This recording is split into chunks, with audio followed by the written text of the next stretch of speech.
बिस्मिल्लाहिर्रहमानिर्रहीम। स्टूडेंट्स, आज हम बायोलॉजी में चैप्टर नंबर 3 बायोडाइवर्सिटी को समझने की कोशिश करेंगे। तो स्टार्ट करते हैं चैप्टर बायोडाइवर्सिटी। बायोडाइवर्सिटी जैसे कि आपको नज़र आ रहा है कि इसमें बायो मीन्स लाइफ और डाइवर्सिटी मीन्स वेरिएशंस।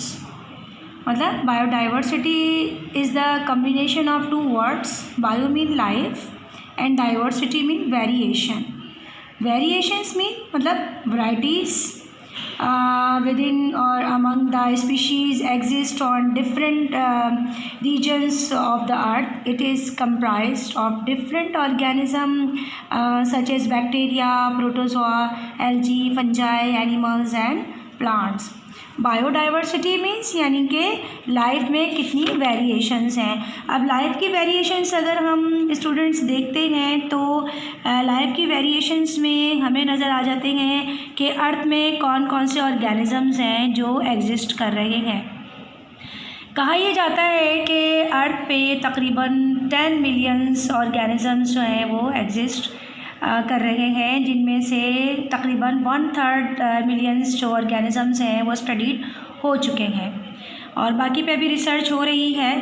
तो बायोडाइवर्सिटी में जो है वो हम इसमें it is comprises of different organism, जैसे कि बैक्टीरिया आ जाते हैं, प्रोटोजोआ आ जाते हैं, algae, fungi, animals and plants.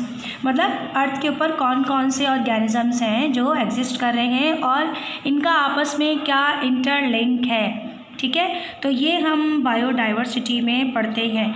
अब सेकंड हमारे पास बात आ जाती है कि क्या इम्पोर्टेंस है बायोडाइवर्सिटी की। हमने मीनिंग तो पढ़ लिए कि बायो मीन लाइफ और डाइवर्सिटी मीन वेरिएशंस, यानी कि वैरायटी ऑफ ऑर्गेनिज़म्स, यानी कितनी तरह के ऑर्गेनिज़म्स हैं। ऑर्गेनिज़म्स में प्लांट्स भी आ जाते हैं जो बहुत टाइप्स के होते हैं, एनिमल्स भी आ जाते हैं जो आपको पता है कि बहुत कैटेगरी के होते हैं, वर्टिब्रेट, इनवर्टिब्रेट आ जाते हैं, फिर बैक्टीरिया आ जाते हैं, वायरस हैं, प्रोटोजोन्स हैं। तो ये जो स्टडीज़ हैं ये हम बायोडाइवर्सिटी में पढ़ते हैं। इसकी क्या इम्पोर्टेंस है? तो बायोडाइवर्सिटी हमें प्रोवाइड कर रहा है many beneficial products which include following are the importance of biodiversity. तो अगर हम देखें तो यानी कि इम्पोर्टेंस ऑफ बायोडाइवर्सिटी में हमारे पास आ जाती है beneficial products. Biodiversity provide many useful products such as oil, dyes, rubber, water, timber, paper and food. आप देखें, आप अपनी लाइफ में ऑयल यूज़ करते हैं जो कि प्लांट से लिया जाता है, रबर यूज़ करते हैं, वाटर हम यूज़ करते हैं, टिम्बर यानी कि वुड लकड़ी यूज़ करते हैं, पेपर आप डेली लाइफ में यूज़ करते हो और जो आप फूड लेते हो। तो ये इम्पॉर्टेंस है कि इसकी स्टडी करने से बायोडाइवर्सिटी में जब हम डिस्कशन करते हैं तो हमें ये मालूम हो जाता है कि भाई कौन से प्लांट्स हैं जो हमें ऑयल प्रोवाइड कर रहे हैं, टिम्बर दे रहे हैं या रबर दे रहे हैं, या कौन से एनिमल्स हैं जिनसे हमें फूड हासिल हो रही है और कौन से एनिमल और प्लांट से हम मेडिसिन ले रहे हैं। उसके बाद सेकंड नंबर पे इसकी क्या इम्पोर्टेंस है? सेकंड इम्पोर्टेंस है इसकी स्टेबिलिटी ऑफ इकोसिस्टम। अब स्टूडेंट, इकोसिस्टम के क्या मीनिंग होते हैं? बेटा, इकोसिस्टम जब एनिमल्स और प्लांट्स आपस में इनका जब इंटरलिंक हो जाता है एक दूसरे के साथ तो फिर ये इकोसिस्टम कहलाता है। ठीक है बेटा, तो अब इसके अंदर इकोसिस्टम में हम क्या मतलब है इसमें कि biodiversity also stabilize the ecosystem by recycling the nutrients. आप बहुत सारे आपने प्रीवियस क्लासेस में भी साइक्लिंग सिस्टम पढ़ा, जैसे फॉर एग्जांपल आपने नाइट्रोजन साइकिल पढ़ा, मतलब रिसाइकलिंग भी हो रही है हमारे सिस्टम में। तो ये एक बायोडाइवर्सिटी में उसकी ये इम्पोर्टेंस है। यहाँ पे अगर हम देखें थर्ड नंबर पे हमारे पास आ जाती है pollution. Biodiversity also help in reduce the amount of pollution bye means of forest and plantations. मतलब पोल्यूशन अगर हम देखें तो बायोडाइवर्सिटी हमें यहाँ हेल्प कर रहा है कि कौन से प्लांट्स हैं, कौन से एनिमल्स हैं जो कि फॉरेस्ट बना रहे हैं या प्लांटेशन कर रहे हैं, और वो हमें एडवांटेज भी दे रहा है और डिसएडवांटेज भी मिल रहा है यहाँ पे हमारे पास। फोर्थ नंबर पे स्टूडेंट हमारे पास आ जाता है इसी के अंदर मेडिसिन्स। मेडिसिन्स को अगर हम देखें तो medicine biodiversity play an important role in drugs discovery and medicinal resources. Medicine from nature account for usage by 80% of the world population. अब देखें कि बायोडाइवर्सिटी में हमें ये मालूम होना चाहिए, हमें ये हम पढ़ते हैं इसके अंदर कि प्लांट्स के कौन से प्लांट्स हैं जो हमें मेडिसिन प्रोवाइड कर रहे हैं, कौन से एनिमल्स हैं जो हमें मेडिसिन, जिनको मतलब ये कि केमिकल कम्बिनेशन से हम मेडिसिन तैयार कर सकते हैं। क्योंकि आपको पता है कि बहुत सारी डिजीज़ ऐसी होती हैं जो क्योरेबल होती हैं मेडिसिन से ना, तो ट्रीटमेंट के लिए ज़रूरी है कि इनकी मेडिसिन प्रिपेयर की जाए। जैसे फॉर एग्ज़ाम्पल अभी आपने रिसेंटली कोरोना कोविड-19 का सुना होगा, तो इसकी भी वैक्सीन प्रिपेयर की जा रही है।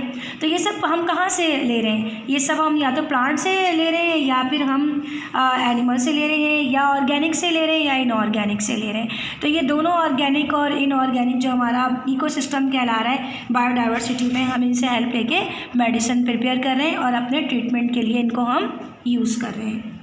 अब जैसे फॉर एग्ज़ाम्पल एलोवेरा, आपने देखा होगा एलोवेरा का प्लांट बहुत कॉमन हो चुका है, तो उसको हम घर में एज ए मेडिसिन यूज़ करते हैं, बहुत सारी मेडिसिन में यूज़ होता है। तो बायोडाइवर्सिटी में बेटा मेडिसिनल पॉइंट ऑफ व्यू से भी बहुत हमें हेल्प मिल जाती है इसके अंदर। उसके बाद है ब्यूटिफिकेशन और ऑर्नामेंटल यूज़ जो है बायोडाइवर्सिटी में अगर देखें तो biodiversity also beautifies the nature with the lots of trees and animals found in different regions which enhance of tourism. जैसे बायोडाइवर्सिटी में बहुत सारे प्लांट्स हैं जो जिनको देख के अच्छा लगता है, जैसे कि आप रोजेस के प्लांट्स देख लीजिए, गुलाब के फूल देखने में कितना आपको अच्छा लगता है, इन्हेंस लगता है। और मुख्तलिफ एनिमल्स हैं, हम इनको पेट एनिमल्स के तौर पे भी घर में यूज़ करते हैं स्टूडेंट्स। अच्छा जी, यहाँ पे आपकी बुक में बेटा एग्जाम्पल्स दी गई है, पिक्चोरियल जो आपकी यहाँ पे एग्जाम्पल्स दी गई है, इसके अंदर आपको variety of plants on earth दिया गया है। वैसे तो बहुत सारे, लेकिन यहाँ पे बताया गया है एंजियोस्पर्म प्लांट है, जिम्नोस्पर्म प्लांट है, यहाँ पे हॉर्नवॉर्ट्स है, लिवरवॉर्ट्स है, मॉजेस है, और इसी तरह वैरायटी ऑफ प्लांट्स तो था। अब वैरायटी ऑफ एनिमल्स है, आपको यहाँ एग्जांपल्स दी गई हैं। पोलर बेयर है, डिजर्ट हॉबिंग माउस है, ब्लू बर्ड है एंड कोबरा है। ठीक स्टूडेंट्स, तो ये हमने देखा कि क्या इंपॉर्टेंस है। इंपॉर्टेंस में हमने स्टूडेंट्स पढ़ा कि बेनिफिशियल प्रोडक्ट्स है, स्टेबिलिटी ऑफ इकोसिस्टम है, पोल्यूशन है, मेडिसिन पॉइंट ऑफ व्यू से इम्पॉर्टेंट है, और beautification of ornamental point of view से इम्पॉर्टेंस है। आइए स्टूडेंट्स, अब हम देखते हैं कि AIIMS and principal of classification क्या है। तो स्टूडेंट्स, एम्स मतलब दायरे कार क्या है, प्रिंसिपल मतलब क्या लॉज हैं जिनको हम फॉलो करके इनकी क्लासिफिकेशंस को अरेंज करते हैं। A system of classification is necessary because the abundance of variety of life on earth. आपको पता है कि अर्थ के ऊपर अबंडेंस है, कसरत है एनिमल्स की एंड प्लांट्स की और माइक्रो ऑर्गेनिजम्स की। तो these are currently around 1.5 million species that have been described. अब पता है 1.5 मिलियन स्पीशीज़ जो हैं वो डिस्क्राइब्ड हो चुकी हैं और तकरीबन 10 मिलियन के करीब एग्जिस्ट कर रही हैं, and have been given scientific name भी उनको दिए जा चुके हैं। ठीक है, तो साइंटिफिक नेम किस बेसिस पे हम दे रहे हैं, तो हम उसके लिए एम्स और प्रिंसिपल को फॉलो करते हैं, जिसकी बेस पे हम किंगडम, फाइलम, फैमिलीज, ऑर्डर और क्लास वगैरह को अरेंज करते हैं। The study such as diverse pack of the organism exist on earth. Biologist classified the organism into group and sub group. This group organism is called the biological classification. अब यहाँ पे हम example लेते हैं बेटा, जैसे फॉर एग्जाम्पल आप हर उड़ने वाली चीज़ को बर्ड नहीं बोलते हो, ठीक है ना, आपने उसकी कैटेगरीज बनाई हुई हैं, कुछ कैरेक्टरिस्टिक्स रखे हुए हैं कि हॉलो बोन्स होना और बॉडी पे फैदर्स होना और माउथ जो है वो मॉडिफाइड हो इनका बीक में, है ना। तो ये आपने प्रिंसिपल बना दिया है कि उसको आप जो है वो बर्ड्स कहोगे। इसी बेस पे ऑस्ट्रिच जो है वो एनिमल मैमल्स में नहीं आता, आप उसको बर्ड में रखते हो। हैन को भी आप बर्ड में रखते हो क्योंकि आप उसके कैरेक्टरिस्टिक्स देखते हो। इसी तरह जब हम एक और एग्जाम्पल लें, हमने बैट यानी कि चमगादड़ की एग्जाम्पल, तो वो उड़ता है लेकिन हम उसको बर्ड्स में नहीं मैमल्स में रखते हैं, क्योंकि उसके जितने भी कैरेक्टरिस्टिक्स हैं वो किससे रिजेंबल कर रहे हैं, वो मैमल से रिजेंबल कर रहे हैं। ठीक है। तो इसी तरह व्हेल फिश जो है इसको हम मैमल्स में रखते हैं। हालांकि मॉर्फोलॉजी यानी एक्सटर्नल स्ट्रक्चर तो इसका फिश जैसा ही है, लेकिन चूंकि इसके दूसरे कैरेक्टरिस्टिक्स मैमल से रिजेंबल कर रहे हैं तो हम उसको उस कैटेगरी में रखते हैं। तो स्टूडेंट कौन से प्रिंसिपल ऑफ क्लासिफिकेशंस हैं जिनको हम फॉलो करेंगे? तो स्टूडेंट देखते हैं कि प्रिंसिपल ऑफ क्लासिफिकेशन क्या है।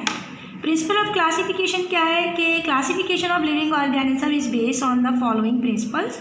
Number 1 morphology. Some organism share similar fundamental character और फंक्शंस।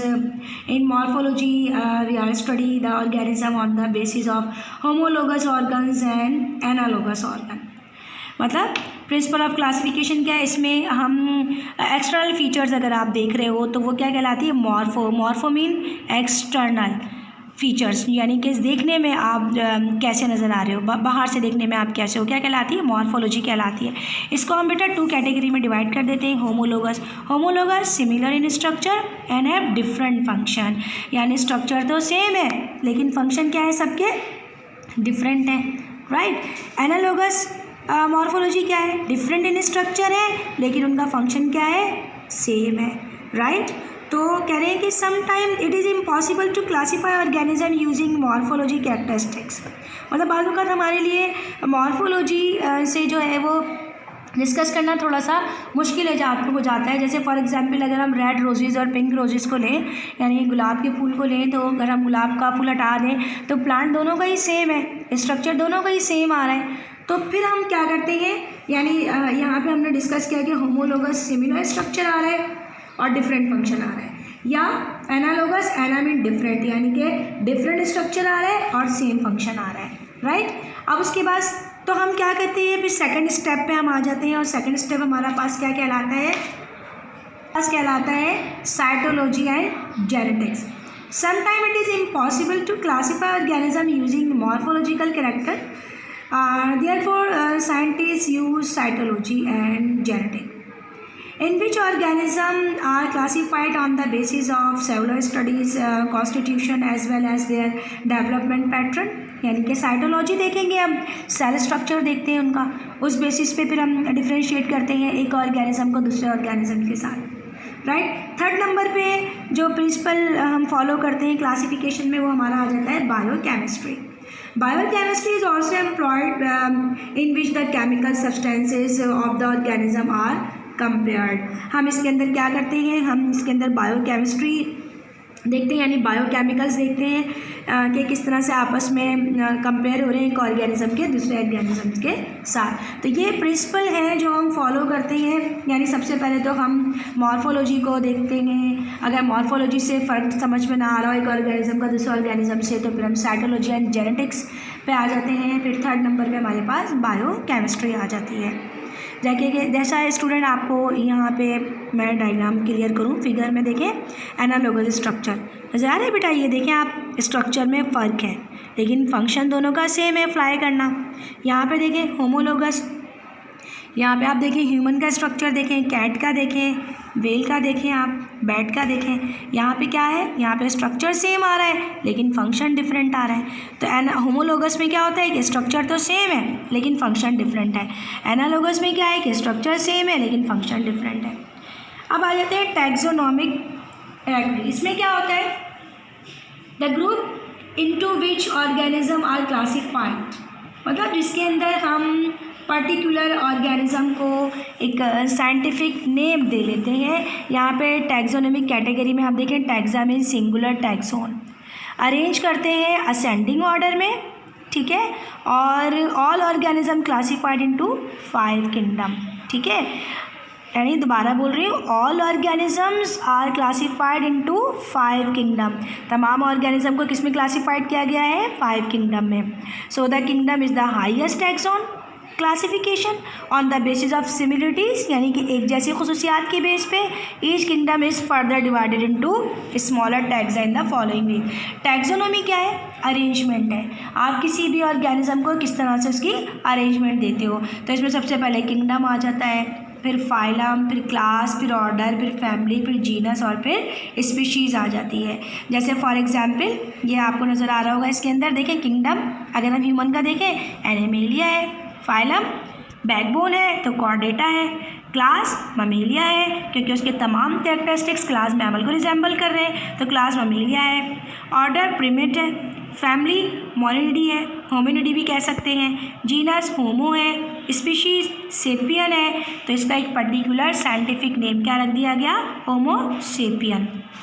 राइट स्टूडेंट्स, उसके बाद यहाँ पे आपको नज़र आ रहा होगा यूनिट्स ऑफ क्लासिफिकेशन, मतलब आप किसी ऑर्गेनिज्म को अगर कोई साइंटिफिक नेम दे रहे हैं तो उसके क्या रूल्स हैं। तो उसका रूल्स ये है कि सबसे पहले आपकी स्पीशीज़ आ जाती है, उसके बाद जब स्पीशीज़ ग्रुप में आती है तो हमारे पास जेंड्रा आ जाती है, जेंड्रा के सेकंड हमारे पास फैमिलीज़ आ जाती है, फैमिली जो है वो जब टुगेदर होती है तो हमारे पास ऑर्डर आ जाता है, ऑर्डर ग्रुप में आता है तो हमारे पास क्लासेस बनती हैं, जब क्लासेस बनती हैं तो हमारे पास फाइलम या फाइला आ जाता है और उसके बाद हमारे पास किंगडम आ जाता है। यहाँ पे बस मैं ये क्लियर कर दूँ बेटा कि अगर एनिमल्स हैं तो यहाँ पे हम फाइलम लिखते हैं और अगर हमारे पास प्लांट्स हैं तो हम यहाँ पे फिर किंगडम की जगह जो है वो फाइलम की जगह हम डिवीजन लिखते हैं, फिर फाइलम नहीं लिखेंगे, डिवीजन लिखेंगे। राइट स्टूडेंट, यहाँ पे एम्स ऑफ क्लासिफिकेशन आपको नज़र आ रहा है बेटा। एम्स ऑफ क्लासिफिकेशन क्या है, यानी कि क्या दायरे कार है जिसकी बेस पे आप टैक्सोनॉमी अरेंजमेंट करते हो। तो taxon mean group, nomy mean naming, ठीक है।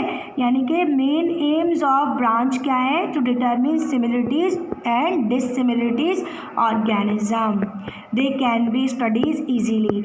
हम सिमिलरिटीज़ देखेंगे, अभी मैंने आपको एग्जाम्पल दी वेल की, बैट की और ऑस्ट्रिच की एग्जाम्पल दी कि हम किस तरह बर्ड्स में इंक्लूड कर रहे हैं और किस तरह मैमल्स में इंक्लूड कर रहे हैं, क्योंकि सिमिलरिटीज़ को हम देख रहे हैं कैरेक्टरिस्टिक्स अगर किसी एक क्लास को रिजेंबल कर रहे हैं तो हम उसको उस क्लास के अंदर रख रहे हैं। जैसे ह्यूमन बींग्स की हम एग्जाम्पल लेते हैं तो उसके तमाम कैरेक्टरिस्टिक्स जो हैं वो मैमल को रिजेंबल करते हैं, तो हम किसकी कैटेगरी में आ जाते हैं, हम क्लास मैमेलिया में आ जाते हैं।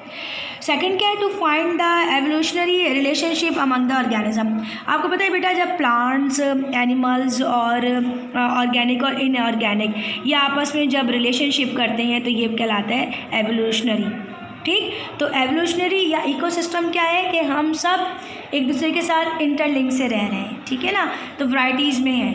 तो स्टूडेंट्स आज हमने जो है वो बायोडाइवर्सिटी की डेफिनेशंस पढ़ी, उसकी इंपॉर्टेंस पढ़ी, इसके एम एंड प्रिंसिपल डिस्कस किए। आई होप कि बेटा आपको आज का लेक्चर समझ में आ गया होगा। इसी लेक्चर से रिलेटेड मैं आपको होमवर्क प्रोवाइड कर रही हूँ, आप इसको अपने रजिस्टर पे क्वेश्चन आंसर कॉपी डाउन कीजिएगा, राइट। और ये तो आपको इंचार्ज ने भी बता दिया है, मैं भी बता देती हूँ कि इसके 10 मार्क्स हैं। होमवर्क सबमिशन की जो डेट दी गई है उस पर अगर टाइम पर आप होमवर्क सबमिट कराओगे तो उसको आपके 10 मार्क्स होंगे, अगर नहीं कराओगे तो यही 10 मार्क्स माइनस हो जाएंगे। ओके स्टूडेंट्स, नेक्स्ट क्लास में मिलते हैं। अल्लाह हाफिज़।